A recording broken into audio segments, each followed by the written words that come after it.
A final report describing the pre-existing conditions and leadership failures that led to the deadly campaign event in Pennsylvania in July was released on Tuesday by the House task force probing the assassination attempts on President-elect Trump's life.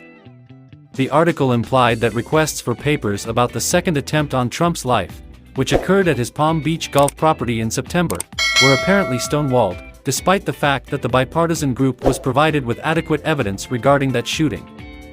The task force notes that as of the date of publication of this report, the Department of Homeland Security, U.S. Secret Service, FBI, and Bureau of Alcohol, Tobacco, Firearms, and Explosives have not produced any documents responsive to the task force's requests regarding the preparation for, events of, and response to the second assassination attempt that occurred on September 15, according to the report, which identified critical vulnerabilities regarding the site's security. According to the article, officials from the Secret Service chose the outer edge of the golf course as a favorable position for potential snipers. Given the Secret Service's long-standing policy of not visiting golf courses, the report's recommendation to do so would constitute a major policy shift, especially considering Trump and previous presidents like for the game. In addition to other suggestions, the 180-page report urges Congress to think about removing the Secret Service from DHS's jurisdiction. The current structure potentially weakens USSS, a small but critically important agency, in advocating for its budget and other priorities inside a much larger entity, according to the research.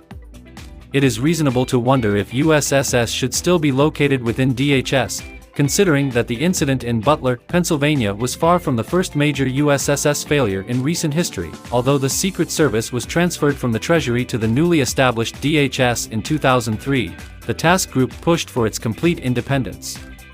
A fresh look at whether USSS might benefit from the status of an independent agency, with more freedom to make budget requests and advocate for itself, would be a healthy discussion for former USSS leaders to have with Congress. According to the report, the task force also suggested cutting back on Secret Service protections for some individuals in order to save money. The number of individuals being protected has greatly expanded, a resource demand which becomes further taxed during the longer and more intensive modern presidential campaign seasons, according to the paper.